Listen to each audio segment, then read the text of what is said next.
Ya, baik. Assalamualaikum warahmatullahi wabarakatuh.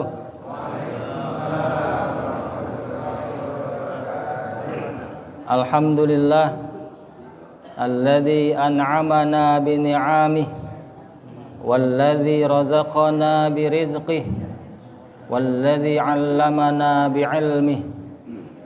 Ashhadu an la ilaha illallah wahdahu la syarika lah wa huwa ghafirul li'ibadih wa ashhadu anna sayyidana Muhammadan abduhu wa rasuluh wa huwa syafi'un li ummatih.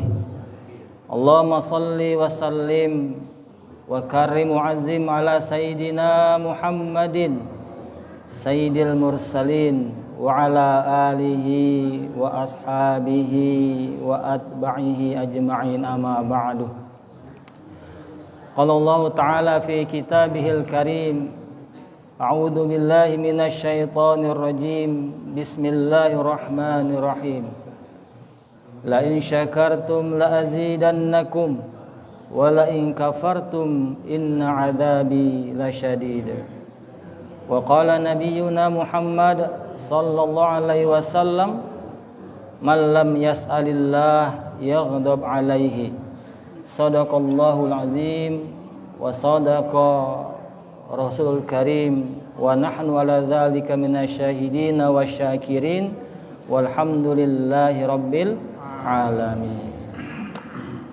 Yang saya muliakan para tokoh agama, para ustadz, ini senior kita ini, para ustazah, para tokoh masyarakat, ketua RW, ketua RT, terkhusus pengurus masjid Al-Hakim yang senantiasa memakmurkan masjid ini sehingga masjid ini syiarnya kemana-mana, ya.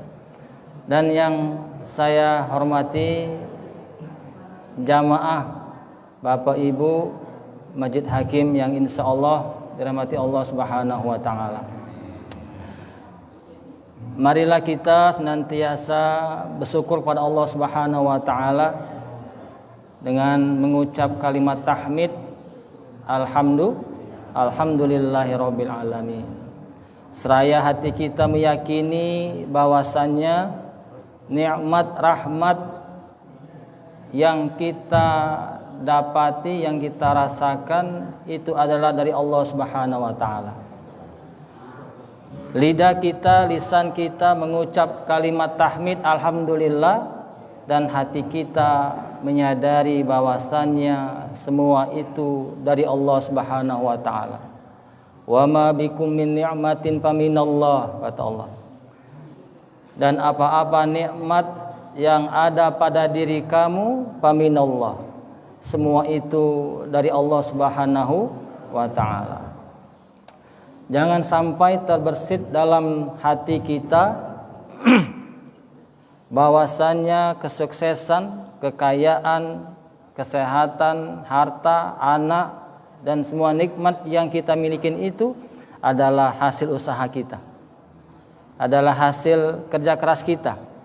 Kalau ini masih terdapat terbersit dalam hati kita, maka ketahuilah kita belum sempurna dalam bersyukur.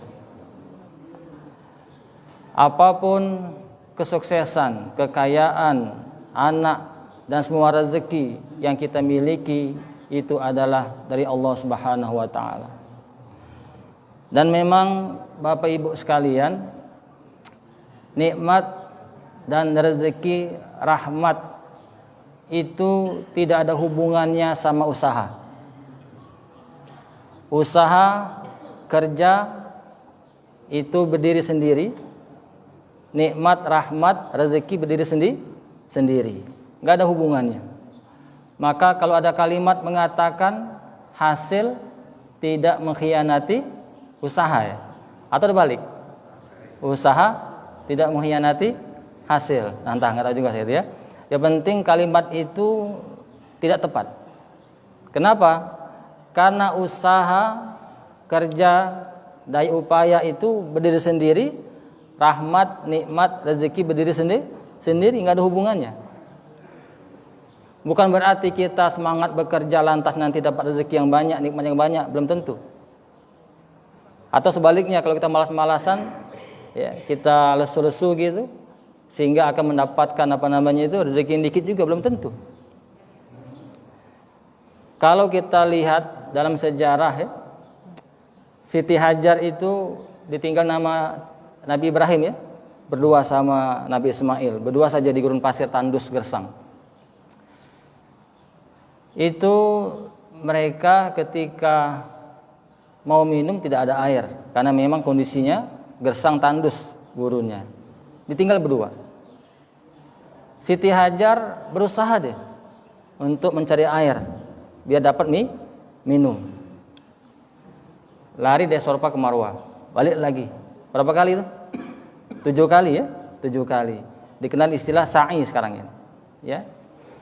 Dapat nggak air? Dapat nggak air? Nggak dapat. Siapa yang mendapatinya? Nabi Ismail, bayi yang kecil yang hanya menggerak-gerakkan kakinya saja, ya, yang hanya menggoyang-goyangkan kakinya, menggesek-gesek atau mungkin menghentak-hentak kecil, ya, tanah, keluar air dari situ. Siti Hajar yang potong-panting lari dari Safa Marwah berapa kali nggak dapat apa-apa. Tapi Nabi Ismail cukup dengan menggerak-gerakkan kakinya sedikit saja, itu mendapatkan air. Apa artinya? Usaha tidak ada hubungannya dengan rezeki atau nikmat yang lainnya. Tapi Bapak Ibu sekalian, bukan berarti kita tidak boleh usaha. Malah kita diperintahkan untuk berusaha. Kita berusaha, kita kerja itu dalam rangka menjalankan perintah Allah. Saya ketika mau pergi mengajar, itu niatnya bukan nyari rezeki. Niat saya adalah untuk melaksanakan perintah Allah dalam rangka mencari rezeki. Jadi Bapak Ibu kalau berangkat bekerja, niatnya jangan untuk nyari rezeki, tapi niatkan kita untuk melaksanakan perintah Allah Subhanahu wa taala. Dan memang sekecil apapun usaha kita, itu memang perintah Allah. Siti Maryam ketika hamil tua itu dalam keadaan lemah gitu, ya. Mungkin ibu-ibu paham itu, ya, bagaimana kondisi wanita ketika usia kandungannya sudah tua gitu, ya. Dan kita mau melahirkan itu kan butuh energi yang kuat itu. Maka diperintahkan untuk makan buah rutop. Buah rutop, kurma itu, ya, kurma muda. Ya. Apa kata Allah? Huzzi ilaiki bizin nakhlah. Goyangkan pangkal pohon kurma itu, sakit alaiki rutoban janiyah. Akan jatuh buah kurma rutop tadi kepada kamu. Bayangin coba, ketika Siti Maryam itu ingin makan kurma muda untuk nambah energinya untuk melahirkan tadi, itu Allah perintahkan untuk menggoyangkan pangkal pohon kurma. Bayangin, dalam kondisi hamil tua disuruh goyang pohon kurma, mungkin enggak itu? Tidak mungkin. Dan sebenarnya Allah bisa saja langsung menjatuhkan rutop tadi itu. Bisa saja Allah langsung menjatuhkan buah kurma tadi. Tapi Allah menginginkan ada usaha dari Siti Maryam, walaupun sedikit. Walaupun goyang kurma tadi tidak tergoyang, tapi Allah jatuhkan buah kurma tadi. Apa artinya? Kita sebagai manusia tetap diperintahkan untuk berusaha, sekecil apapun usaha kita, untuk mendapatkan rezeki, nikmat, rahmat Allah Subhanahu wa taala. Nabi Musa dengan Bani Israel ketika dikejar sama pasukan Fir'aun laknatullah alaih, itu terjebak dan ingin selamat. Apa kata Allah? Idrib bi asokal bahar. Pukullah batu itu dengan tongkatmu, terbelahlah lautan. Sebenarnya Allah bisa saja langsung membelah lautan, itu bisa saja Allah. Bisa langsung Allah belah lautan, tidak susah lagi. Tapi Allah ingin menunjukkan bahwasanya kita diperintahkan untuk berusaha. Walaupun kecil usahanya, hanya mukul tongkat ke lautan, terbelah lautan. Nabi Ayub juga ketika ingin sembuh dari penyakit, Nabi Ayub itu sangat sabar sekali, bahkan menikmati penyakitnya, bahkan dia malu untuk minta sembuh. Tapi ketika penyakitnya itu menghalanginya untuk berdakwah kepada Allah Subhanahu wa taala, umatnya menjauhinya karena penyakitnya itu, maka dia memohon kepada Allah Subhanahu wa taala untuk disembuhkan. Sebenarnya Allah bisa langsung menyembuhkan Nabi Ayub. Tapi apa? Kata Allah, urkud birijlik hadza mughtasalun baridun wasyarabun. Apa kata Allah? Hentakkan kakimu ke bumi, akan muncul air untuk dimandi dan untuk diminum. Sebenarnya bisa saja saya katakan tadi, Allah langsung sembuhkan Nabi Ayub, bisa. Tapi Allah ingin Nabi Ayub ada usaha walaupun sedikit, hentakkan kakinya dikit jadilah. Gitu. Ya, keluar air untuk minum, untuk mandi. Apa artinya Bapak Ibu sekalian? Tugas kita adalah untuk berusaha dalam rangka melaksanakan perintah Allah Subhanahu wa taala. Kita serahkan semua rezeki, nikmat, rahmat kepada Allah Subhanahu wa taala. Yang terpenting adalah nikmat, rahmat, rezeki yang kita miliki, yang telah Allah berikan kepada kita itu kita gunakan untuk beribadah kepada Allah Subhanahu wa taala. Karena ulama mengatakan asyukru huwa tarkul ma'asi. Yang dikatakan syukur itu adalah tarkul ma'asi, meninggalkan kemaksiatan dan taat pada Allah Subhanahu wa taala. Kita gunakan nikmat, rezeki, rahmat yang Allah curahkan kepada kita itu untuk beribadah kepada Allah Subhanahu wa taala. Salat salam semoga tercurahkan kepada panutan kita Nabi besar Muhammad sallallahu alaihi wasallam beserta keluarga, sahabat, pengikutnya hingga akhir zaman, dan kita berharap semoga Allah Subhanahu wa taala memberi kita kekuatan untuk senantiasa mencontoh, meneladani sunnah-sunnah Rasulullah sehingga kita layak mendapatkan syafaat beliau di yaumil qiyamah nanti insyaallah. Amin ya rabbal alamin. Jam berapa di Pak Haji? Pas itu ya? Sengat. Wadah bilang gitu ya. Iya. Ya, Bapak Ibu sekalian yang saya hormati, dan insya Allah Allah Subhanahu wa taala muliakan kita semua karena kita hadir di majelis ilmu yang penuh berkah dan mulia ini. Saya dapat amanah untuk menyampaikan tausiah, itu temanya adalah ciri-ciri hidup bahagia dan cara mencapainya. Setiap orang kalau ditanya ingin hidup susah atau bahagia? Bahagia. Ingin senang atau sulit? Pasti ingin hidup senang. Tidak ada orang ditanya nak bahagia atau nak susah, jawabannya pengen susah, tidak mungkin. Ya, termasuk kita. Kalau ditanya ya pasti ingin hidup bahagia, hidup senang, ya, penuh keberkahan, ya, penuh dengan kenikmatan, ya, dunia akhirat. Kata Pak Haji tadi sesuai dengan doa kita, Rabbana atina fid dunya hasanah wa fil akhirati hasanah wa qina adzabannar. Ya. Ya Allah, berilah kami kebahagiaan, kebaikan, ya, di dunia dan kebahagiaan di akhirat, dan hindarilah kami dari azab neraka yang sangat pedih. Bapak Ibu sekalian, saya awali dengan firman Allah Subhanahu wa taala dalam surat An-Nahl ayat 97. Apa kata Allah? A'udzubillahi minasyaitonirrajim. Bismillahirrahmanirrahim. Man 'amila shalihan min dzakarin aw untha wa huwa mu'min falanuhyiyannahu hayatan thayyibah. Apa kata Allah? Man 'amila shalihan min dzakarin aw untha. Barang siapa yang beramal soleh, baik itu laki-laki maupun perempuan, wa huwa mu'min, dan dia orang yang beriman kepada Allah Subhanahu wa taala, falanuhyiyannahu hayatan thayyibah, maka kami akan beri dia kehidupan yang baik, yang bahagia, yang senang. Ada kata atau kalimat dalam ayat itu hayatan thayyibah. Hayatun itu artinya kehidupan, thayyibah itu artinya baik. Jadi kalau kita ingin mendapatkan hayatan thayyibah tadi, maka Ibnu Katsir mengatakan kita harus mengetahui ciri-ciri hidup bahagia itu apa.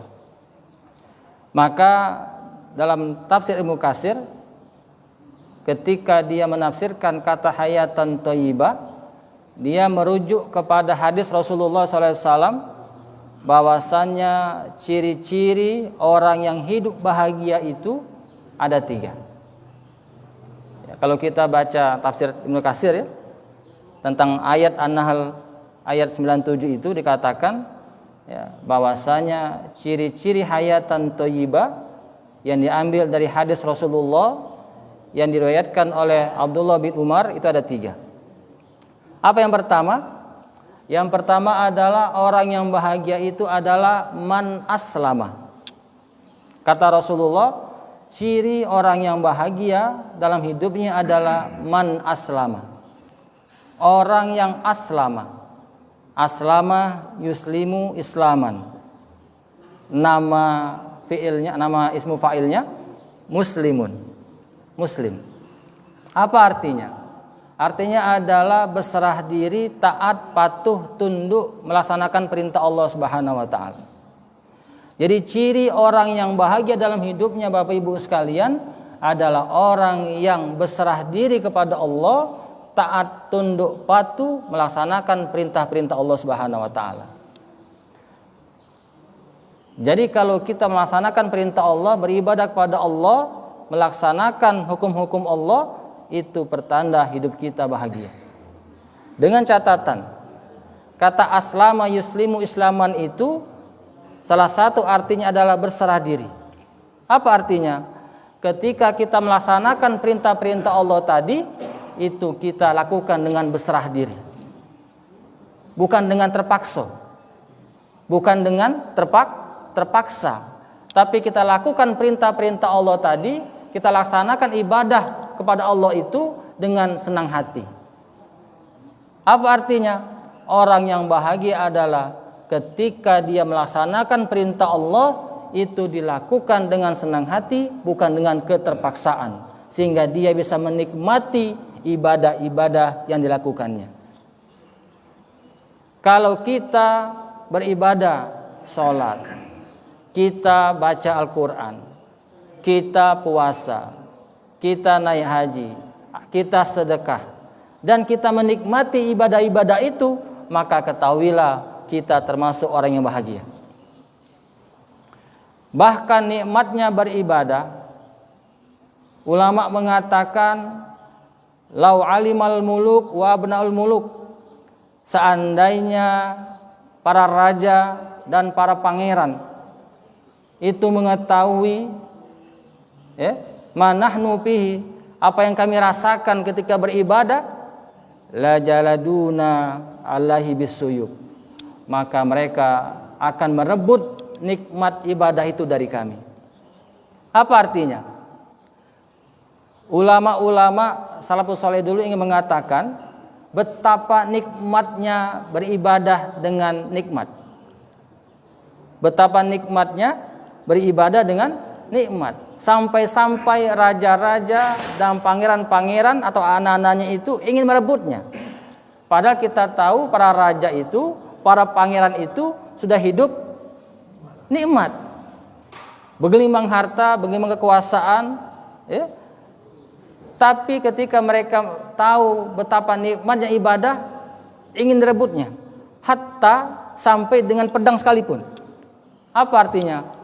Nikmat ibadah itu bisa mengalahkan nikmat kekuasaan, bisa mengalahkan nikmat kekayaan, dan bisa mengalahkan nikmat-nikmat yang lain. Makanya kalau kita ingin hidup bahagia, nikmatilah ibadah-ibadah yang kita lakukan. Kita hadir di sini terasa nikmat. Kalau kita ketika azan Allahu Akbar, nah sholat lagi.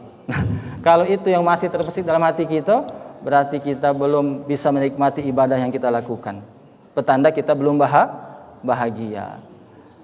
Tapi kalau kita sudah menanti-nanti waktu sholat, ya, Sudah ketika berimpak itu senang. Kalau orang dikasih senang wajar, biasa saja itu. Saya dikasih ini sesuatu dengan orang lain, saya senang biasa. Tapi kalau ada orang yang berimpak, bersedekah, memberi sesuatu pada orang dan dia senang, itu luar biasa. Berarti dia sudah bisa menikmati ibadahnya. Ya? Tapi kalau orang sedekah nih, tapi dalam hatinya, berkurang harta aku, gitu ya. Atau dia terpaksa ngasih gitu kan, ada orang minta sumbangan atau ada orang yang perlu bantuan, ya, dibantunya, tapi dengan terpaksa, berarti dia belum bahagia. Tapi ketika dia membantu orang dan ada rasa kepuasan dalam diri dia, ada rasa senang, maka ketahuilah hidupnya itu dalam keadaan bahagia. Ya. Dulu pernah viral ada anak pemulung di Bandung kalau nggak salah ya, yang diangkat oleh Syekh Ali Jabir almarhum jadi anak asuhnya kan. Kenapa jadi viral?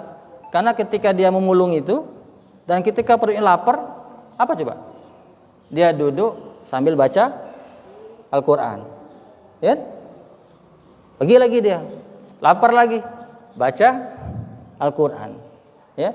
Viral itu, sehingga sampailah informasi itu ke Syekh Ali Jabir almarhum dan diangkat sebagai anak asuh. Ya. Coba anak kecil itu luar biasa itu. Anak SMP kalau nggak salah. Itu pertanda dia sudah bisa menikmati ibadahnya. Ya. Baca Al-Quran bisa mengalahkan rasa lapar dia. Baca Al-Quran dia rasakan lebih nikmat daripada makan nasi padang. Ya. Baca Al-Quran lebih nikmat daripada makan makanan yang enak. Dengan baca Al-Quran hilang rasa laparnya. Dan itu kita tanya, kenapa setiap istirahat baca Quran untuk menghilangkan rasa lapar. Dan memang coba kalau kita puasa Ramadan itu, puasa Ramadan. Ketika kita isi puasa Ramadan kita itu dengan perbuatan-perbuatan yang tidak benar atau tidak berguna lah, ya. Yang mubah, bukan maksiat ya, mubah, tapi berlebihan gitu. Kita isi waktu-waktu kita itu dengan puasa Ramadan itu dengan hal-hal yang mubah, ya, tapi berlebihan, nongkrong gitu maksudnya itu ya, berlebihan ngobrol-ngobrol gitu, itu akan terasa laparnya. Tapi ketika kita isi puasa Ramadan dengan baca Quran, terasa nikmat kan, nikmat betul, ya. Dan itu pertanda kita bisa menikmati ibadah kita, dan itu menunjukkan hidup kita adalah hidup orang yang bahagia. Ya. Nikmatilah ibadah-ibadah yang kita lakukan, insya Allah hidup kita akan menjadi bahagia. Yang kedua Bapak Ibu sekalian, ciri orang yang bahagia itu kata Rasulullah dalam hadis tersebut, apa katanya? Man ruziqa kafafan. Siapa yang Allah beri rezeki yang kafafan. Kafafan artinya cukup. Yang menarik Bapak Ibu sekalian, Rasulullah dalam hadis itu tidak menggunakan kata kathiron. Rasul tidak mengatakan orang yang bahagia itu adalah man ruziqa kathiron. Ya, siapa yang diberi rezeki yang banyak. Tapi di situ Rasulullah mengatakan man ruziqa kafafan. Tapi orang yang bahagia itu adalah cirinya ketika Allah beri dia rezeki yang cukup, bukan yang banyak, yang cukup. Kenapa? Karena ada orang yang Allah kasih rezeki yang banyak tapi tidak bahagia. Kenapa? Pendapatan dia mungkin 10 juta per bulan, ya. Tapi apa coba? Pengeluarannya lebih daripada itu. Sehingga apa? Dia masih hutang sana hutang sini. Ya. Tapi ada orang yang rezekinya ya, yang gajinya ya, kalau kita identikan rezeki sama ini ya, materi ya, itu cuma dikasih 1 juta sebulan. Tapi cukup Bang. Saya pernah jadi guru honor. Jadi guru honor, mungkin Bapak Ibu tahu semua ya. Gajinya itu tidak cukup untuk transport. Ya, dulu belum ada motor yang banyak seperti ini. Saya ngajar di Man 3 dulu, ya, masih honor. Itu naik mobil 2 kali, 3 kali malah. Naik becak, belum ada bentor, dulu masih becak-becak gitu. Naik becak, nyambung mobil pelaju ke Merdeka dulu, ke Merdeka, pelaju dari Merdeka ke Pak Jo. Gaji saya sebulan kalau dihitung-hitung secara materi tidak cukup untuk transport itu, tidak cukup. Ya. Tapi apa? Alhamdulillah ternyata hitungan kantong kita beda dengan Allah Subhanahu wa taala. Gaji yang saya anggap tidak cukup ternyata berlebih. Ternyata berlebih, ya. Karena dulu perlu beli komunikasi, belilah HP. Mohon maaf saya sebut namanya, merek Simon dulu ya, yang kecil-kecil itu, ya. Dan pulsanya masih mahal dulu. Kalau nggak salah 200.000 kalau nggak salah dulu, ya. Seperti itu. Apa artinya? Ternyata hitungan kita yang nggak cukup, Allah cukupkan. Dan banyak orang-orang yang PNS saat itu malah kayak susah hidupnya. Padahal gaji lebih berlipat-lipat dari saya. Apa artinya? Orang yang bahagia itu bukan karena rezekinya banyak, tapi orang yang bahagia adalah ketika Allah cukupkan rezekinya untuk dirinya. Ya, makanya Rasul mengatakan man ruziqa kafafan. Ya. Orang yang Allah beri rezeki yang cukup, bukan yang kathir, bukan yang banyak. Nah, yang bagus lagi itu apa itu? Allah kasih rezeki dia yang banyak sehingga dia bisa berbagi kepada orang dan dia bisa berbagi kebahagiaan kepada orang lain. Itu yang luar biasa itu. Ya. Allah kasih dia rezeki yang banyak, dengan banyak rezeki dia bisa berbagi kepada orang lain sehingga dia bisa berbagi kebahagiaan dengan orang lain. Dia bahagia, orang lain pun bahagia. Ini yang luar biasa ini. Ya. Ini yang kata Allah, kalau Rasulullah, sebaik-baik harta di tangan orang soleh. Nah ini, ya. Saya yakin jamaah Masjid Al-Hakim ini banyak yang seperti itu. Ya. Memiliki harta yang banyak, yang luas dan berbagi kepada orang lain. Ya. Buktinya ini hasil sedekah Pak Haji ya. Nah, ya, membahagiakan orang lain. Dia bahagia dengan memberi dan orang lain menerima dengan bahagia. Ya.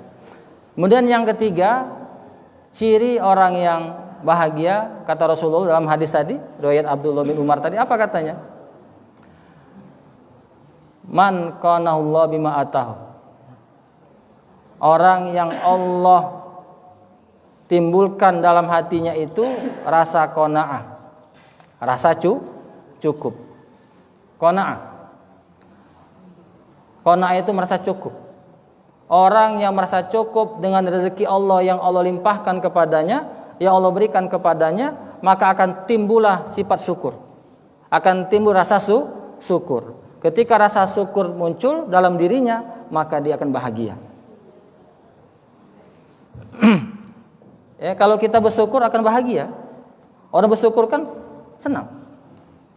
Tapi kalau orang nggak bersyukur, bahasa Palembangnya apa itu? Ngerutuk ya. Ngerutuk, mendumel, ya. Itu menunjukkan dia bukan orang yang bahagia. Maka Bapak Ibu sekalian, sekecil apapun nikmat rahmat yang Allah berikan kepada kita, ya, syukurilah. Ya. Dan itu akan melahirkan rasa bahagia dalam hidup kita. Ya. Itu Bapak Ibu sekalian ciri-ciri hidup bahagia yang Rasulullah SAW katakan dalam hadis Abdullah bin Umar tadi. Apa tadi? Yang pertama, man aslama, orang yang bisa menikmati ibadahnya. Yang kedua, man ruziqa kafafan, Allah beri dia rezeki yang cukup. Yang ketiga, man qanahullah bima atahu. Ya. Allah, orang yang Allah beri rasa qanaah dalam dirinya terhadap apa-apa yang Allah berikan kepadanya. Itu ciri-ciri orang yang hidup bahagia. Lantas bagaimana cara mencapainya? Cak manonian biar pacar hidup bahagia itu. Dalam ayat An-Nahl tadi, ya, surah An-Nahl ayat 97 tadi dikatakan apa itu? Man amila sholihan min dzakarin aw untha wa huwa mu'min. Ya, ada dua kata di situ yang patut kita garis bawahi. Apa itu? Barang siapa yang beramal soleh, baik laki-laki maupun perempuan, wa huwa mu'min. Dia itu orang yang beriman. Maka cara mencapai kebahagiaan hidup dunia akhirat, kita harus menjadi orang mukmin dulu. Jadi orang mukmin dulu. Kita harus menjadi orang yang beriman kepada Allah Subhanahu wa taala. Kita harus mengatakan asyhadu alla ilaha illallah wa asyhadu anna Muhammadur Rasulullah. Itu kuncinya dulu. Kenapa? Karena miftahul jannah la ilaha illallah. Kunci pintunya surga itu adalah la ilaha illallah. Beriman kepada Allah Subhanahu wa taala. Maka kata Pak Haji tadi, kebahagiaan itu tidak hanya di dunia saja, tapi sampai di akhirat. Yang kita harapkan adalah bahagia dunia, bahagia akhirat. Banyak mungkin orang yang hidupnya di dalam ini ya, pandangan kita cak bahagianya nih, dalam hidup kita ini kan berduit, punya mobil banyak gitu ya, punya jabatan gitu ya. Dalam benak kita bahagia itu. Tapi dia tidak beriman. Tidak beriman pada Allah Subhanahu wa taala. Itu bel Pak Haji. Bunyi bel tadi bukan? Oh. Kalau bel harus berhenti. Iya, cara guru kan, kalau bunyi bel gitu, ini habis jam ini. Yap. Ada pondok sini mungkin ya? Ada nggak? Ini ada apa? Sekitar sini sekolahan. Kan bunyi bel kayak tadi. Ada ya? Jadi kalau kita itu ingin mencapai kebahagiaan dalam hidup kita dunia akhirat, hendaklah kita menjadi orang yang beriman kepada Allah Subhanahu wa taala. Itu kata kunci beriman dulu. Beriman dulu. Ya. Karena kalau kita tidak beriman, maka kita tidak akan menjadi orang yang bahagia. Ya, khususnya nanti di akhirat. Ya, khususnya nanti di akhirat. Banyaklah kita berbuat ada orang nih banyak melakukan kebaikan-kebaikan. Bangun jalan, bangun panti jompo, panti asuhan, ngasih sumbangan seperti itu kan, bantu orang lain seperti itu. Kata-katanya bagus, tidak pernah mencaci orang, tidak pernah menyakiti orang lain, ya, kawannya banyak, ya. Tapi dia nggak beriman pada Allah Subhanahu wa taala. Nanti di akhirat apa coba? Apa kata Allah? Wa qadimna kami akan kami akan hadapkan ma'amilu, apa yang mereka lakukan, wa ja'alnu haba'an mansura. Tapi kami akan jadikan semua itu terbu yang berdebangan. Sia-sia baik.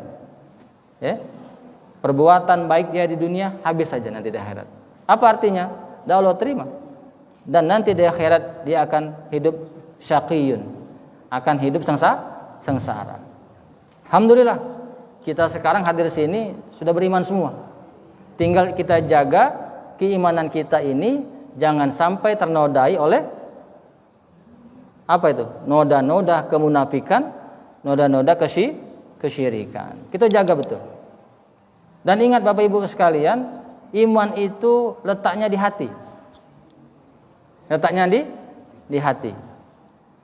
Rasulullah mengatakan innama sumiya qalbu qalban litaqallubihi. Hati itu dinamakan kolbun. Kolbun itu hurufnya qaf, lam sama ba. Ya? Itu artinya berbolak-balik. Berbolak-balik. Maka jangan heran nih, kita sekarang senang, tiba-tiba nanti sedih. Ya?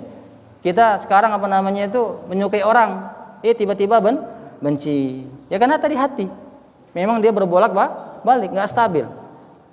Ya?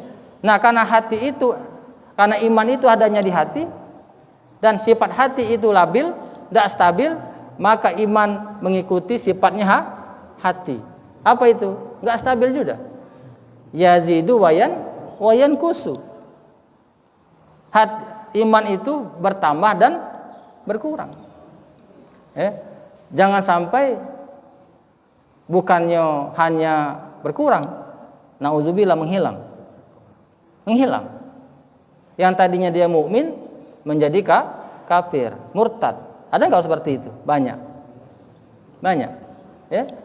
Dan bulan Agustus kemarin saya didatangi oleh orang seperti itu, ya, minta agar mengislamkan kembali orang tuanya, ibunya. Yang tahun 80-an itu masuk, keluarlah ya dari agama Islam. Keluar dari agama Islam. Ya, tahun 80-an. Seperti itu. Agustus kemarin, bulan kemarin. Ya, alhamdulillah Allah kembali kasih hidayah, ya, sehingga dia kembali menjadi muslim mukmin, ya, dibimbing sama saya untuk mengucap kalimat syahadat. Sudah tua.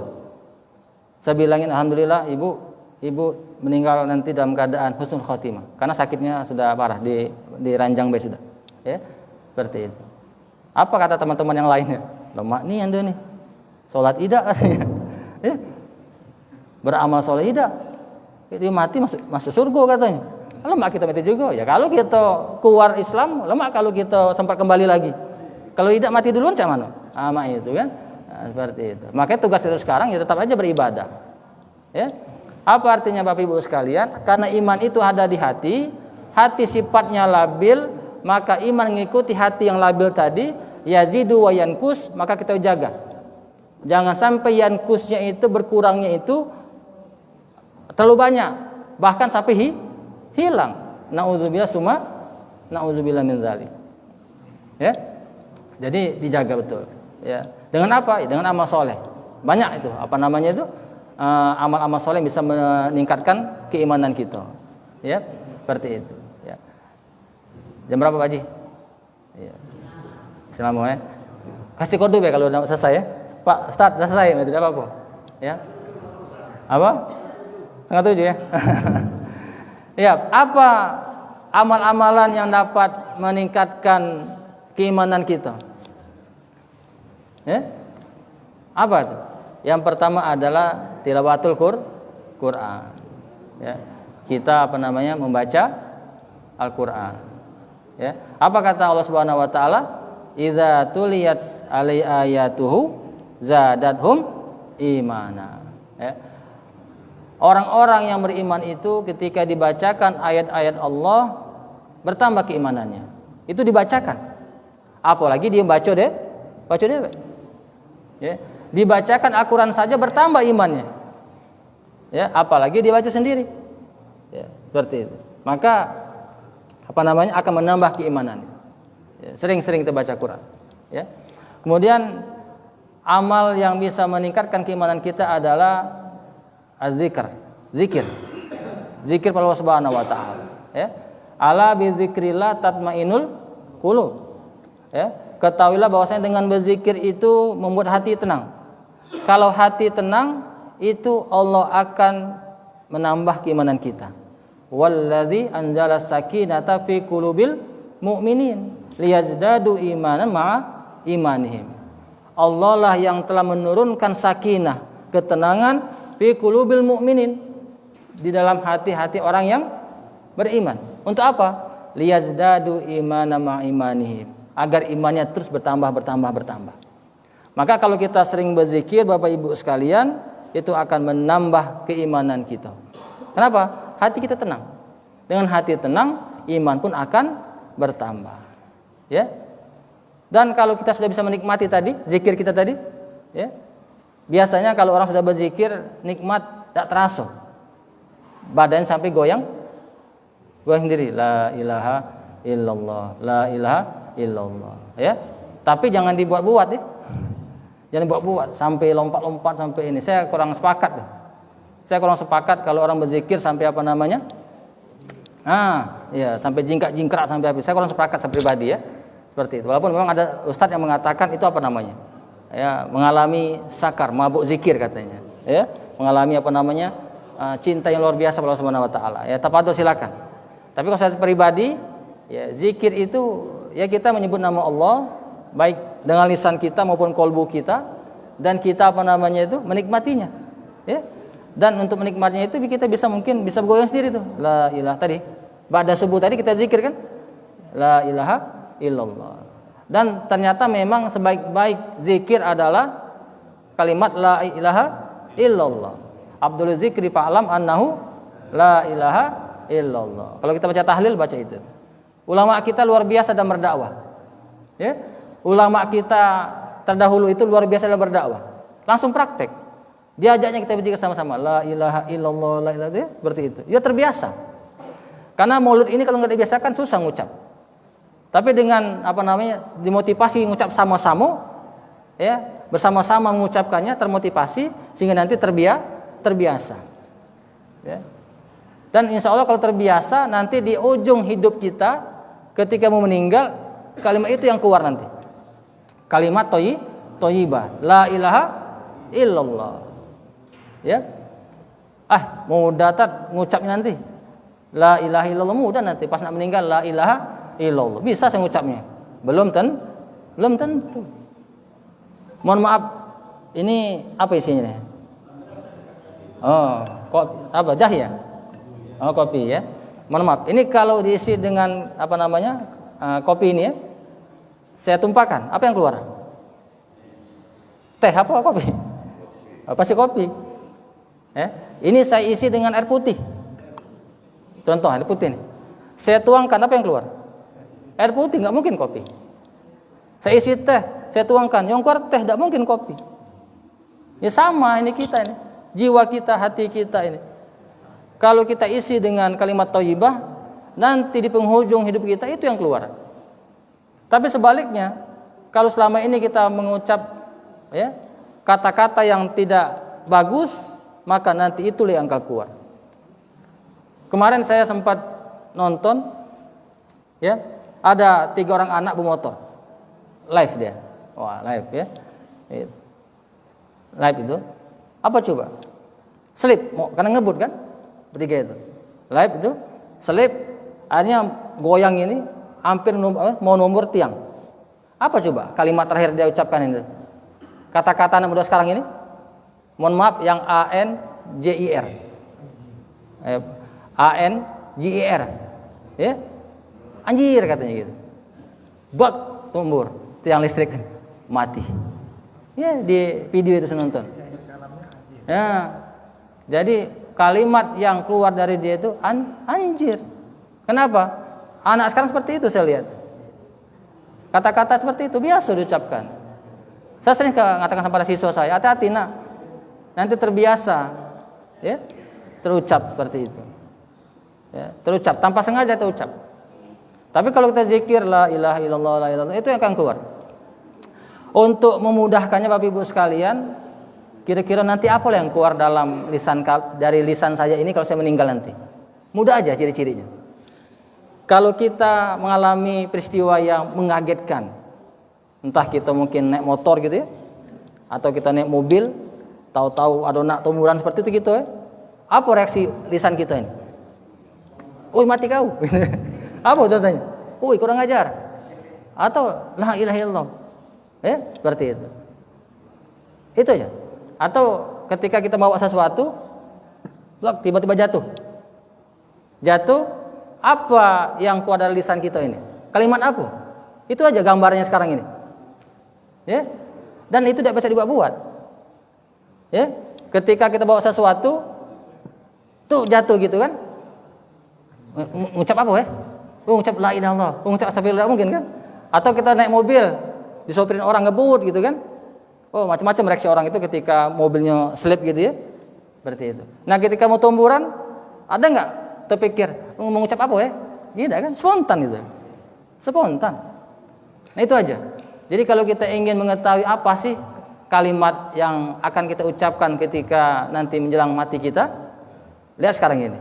Ketika kita mengalami peristiwa-peristiwa yang hal seperti tadi, ya, yang mengagetkan, yang mengejutkan, yang luar biasa tadi, apa yang keluar dari lisan kita? Nah, makanya perbanyak zikir, ya, akan membuat iman kita bertambah. Ya, masih banyak lagi amal-amal soleh yang bisa meningkatkan iman kita. Ya, dan ciri yang cara terakhir, cara mencapai hidup bahagia itu yang kedua. Selain mukmin, apa itu? Man amila solihan. Dia beramal soleh. Semua amal soleh Bapak Ibu sekalian, itu bisa menghantarkan kita, menjadikan kita orang yang bahagia. Ingat tadi ya, apabila kita menikmatinya. Tapi ulama mengatakan ada 3 amal itu la yajtami'una ma'asyaqa. Ada 3 amal yang la yajtami'una ma'asyaqa. Kalau kita melakukan amal-amalan 3 ini, itu tidak akan sengsara. Kenapa? Karena amalan-amalan ini tidak bisa bersatu dengan kesengsaraan. Saya ulangi lagi. Kata ulama, 3 amalan ini la yajtami'una ma'asyaqa. 3 amalan ini tidak bisa menyatu dengan kesengsaraan. Apa artinya? Kalau ada orang itu melaksanakan 3 amal ini, dia pasti bahagia. Ini sengsara, tidak mungkin nyatu katanya. Pasti berpisah, pasti bahagia itu. Apa amalan itu? Kita sudah tahu semua. Apa? Birrul walidain. Apa itu? Berbakti kepada orang tua. Ini perkataan Nabi Isa yang Allah abadikan dalam surat Maryam. Apa kata Nabi Isa? Wa barom biwalidati walam yaj'alni jabbaran syaqiyya. Dan aku berbakti kepada ibuku, karena Nabi Isa punya ibu kan? Maka bahasanya walidati. Ya. Enggak ada ayah kan? Maka bahasanya walidati. Dan aku berbakti kepada ibuku walam yaj'alni jabbaran syaqiyya. Dengan berbakti itu Allah tidak membuat aku sombong wasyaqiyan, dan tidak membuat aku sengsara. Apa artinya? Ketika orang berbakti kepada orang tuanya, maka hidupnya tidak akan sengsara. Berbakti kepada orang tua tidak bersatu dengan kesengsaraan. La yajtami'una ma'asyaqa, kata ulama. Maka kalau ingin hidup bahagia, berbakti pada orang tua kita. Yang masih hidup, berbakti dengan cara berbuat baik. Perhatikan, penuhi kebutuhannya. Ya. Tanya apa yang diperlukan. Dan kalau kita tidak bisa memberi kabar gembira kepada orang tua yang katanya masih hidup, jangan dia beri kabar yang buruk. Ini sakit dikit, ngadu sama orang tua. Gitu kan? Timpa musibah dikit, ngadu kepada orang tua. Ya. Jadi beban orang tua gitu. Ya. Saya dulu di Jogja dulu, mohon maaf ya, badan kurus mungkin karena sakit paru-paru. Tidak pernah cerita. Di pondok sakit tidak pernah cerita. Dan ibu saya tahu. Tipe saya orang nggak pernah cerita. Kenapa? Karena saya tidak mau menyusahkan ibu saya. Itu bentuk bakti saya. Cukuplah dia sudah susah mencari rezeki untuk kita, maka jangan susahkan pikirannya sekarang. Seperti itu, ya. Yang sudah meninggal bagaimana? Yang sudah meninggal berbakti. Bagaimana caranya? Ya senantiasa mendoakan, istighfarlah, ya, mendoakan, mohon ampun, kemanapun juga. Ya, saya pribadi, ya, daripada saya cerita orang lain, saya pribadi saja. Itu setiap melewati Nagaswida, setiap melewati Kamboja, Talang Peti, gitu ya. Pokoknya setiap melewati kuburan, doakan untuk ahli kubur itu, dan saya doakan untuk orang tua saya meninggal, bapak saya. Saya doakan. Selain habis sholat fardu, ya, setiap saat doakan. Kenapa? Mohon ampun kita untuk orang tua kita sudah meninggal dunia, itu mengangkat derajat mereka itu. Nanti ada orang sudah meninggal dunia itu terkaget-kaget. Ayrobi ayusain hadza. Ya Allah, apa ini kok aku naik derajat gitu? Apa coba? Ini merupakan istighfaru walidika, ya. Laka. Apa ini?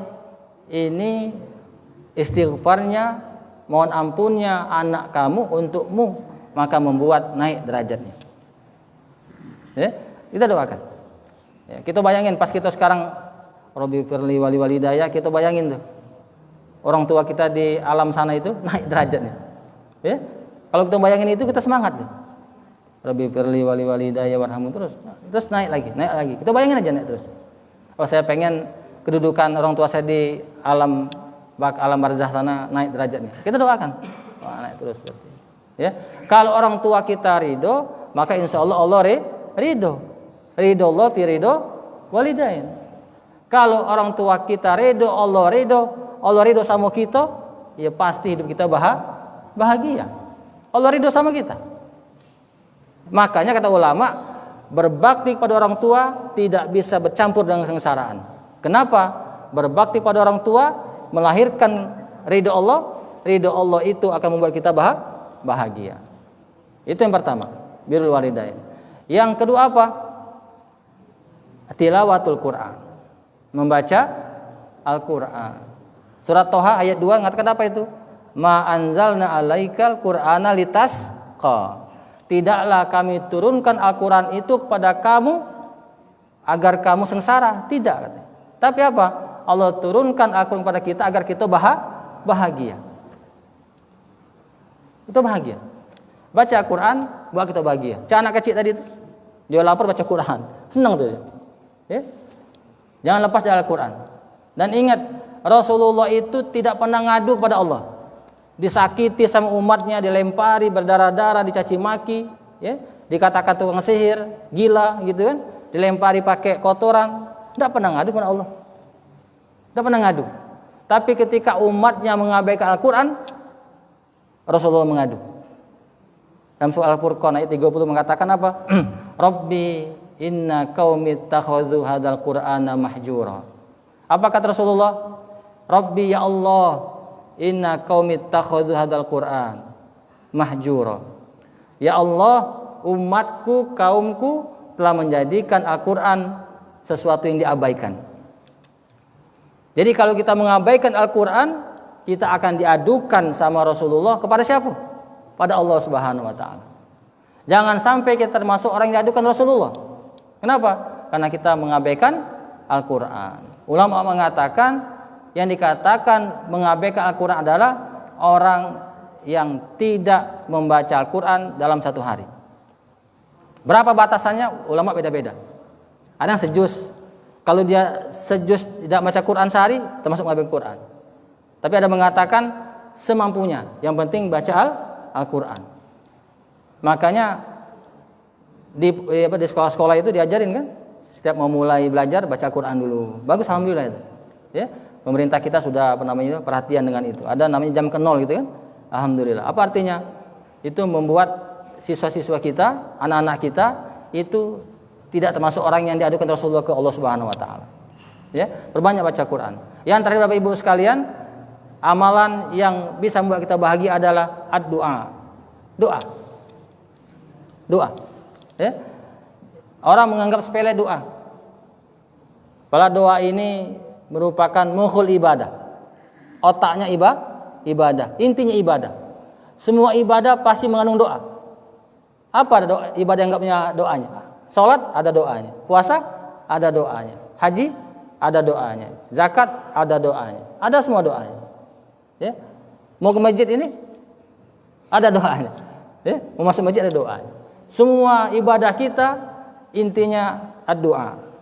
Ya. Makanya Nabi Isa pun itu mengatakan dalam yang Allah abadikan dalam Al-Qur'an, apa katanya? Ya. Ad'u Rabbi. Aku berdoa kepada Tuhanku, asa al-akuna bi du'a rabbi syaqiyya. Ya, semoga dengan berdoa kepada Allah ini aku tidak akan sengsara. Ya, doa. Ya. Jadi kalau kita hidup sulit, susah, sengsara, maka kita ngadu pada Allah Subhanahu wa taala. Doa. Agar Allah mengubah hidup kita. Allah ubah hidup kita. Berdoa. Ya. Jangan curhat sama orang lain. Kalau kita curhat ngadunya sama orang lain, ya, sekarang masih berkawan, aman aib kita, aman masalah kita. Tapi nanti ketika kita ada clash, apa yang terjadi? Dibukanya aib kita. Makanya Bapak Ibu sekalian, kalau kita punya masalah, kesulitan dalam hidup, ngadunya jangan kepada manusia. Ngadunya kepada Allah Subhanahu wa taala. Menangislah kepada Allah Subhanahu wa taala. Kalau kita tidak bisa menangis ketika mengadu pada Allah, menangislah. Enggak perlu bisa nangis gitu. Jangan-jangan hati kita ini sudah keras seperti itu, ya. Itu saja Bapak Ibu sekalian, ya. Materi kita pada hari ini semoga bermanfaat, ya. Saya ingin simpulkan bahwasanya pertama, ciri orang yang bahagia adalah ketika dia bisa menikmati ibadah-ibadahnya dan Allah beri dia rezeki yang cukup. dan Allah berikan sifat qanaah dalam diri dia. Dan untuk mencapai semua itu adalah kunci yang pertama, kita beriman, jaga keimanan kita, kemudian kita beramal dengan amalan-amalan yang dapat mengantarkan kita hidup bahagia. Aqulu qouli hadza. Assalamualaikum warahmatullahi wabarakatuh. A'udzubillahi minasyaitonirrajim. Bismillahirrahmanirrahim. Alhamdulillahirabbil alamin. Allahumma asbaha bina min ni'matin aw bihadi min khalqika faminka wahdak la syarika lak falakal hamdu wa lakas syukur. Ya Rabbana lakal hamdu kullu wa lakas syukru kullu wa lakas tsana'u kullu wa minkas salamu kullu wa ilaika yurja'ul amru kullu ya man jalla jalaluhu. Allahumma salli wa sallim ala sayyidina Muhammadin fil awwalin wal akhirin wa ala alihi wa sahbihi ajma'in. Allahumma inna nas'aluka al-huda wat tuqa wal afafa wal ghina. Allahumma ja'al zaman hadza zam'an marhuma wa tafarraqana min ba'dihi tafarruqan ma'suma. Allahumma astur auratina wa amin ra'atina. Allahumma la sahla illa ma ja'altahu sahla wa anta taj'alul hadza idza syi'ta sahla. Hasbunallahu ni'mal wakil, ni'mal maula wa ni'man nasir. Rabbana atina fid dunya hasanah wa fil akhirati hasanah wa qina azabannar. Wa akhiru da'wana alhamdulillahi rabbil alamin.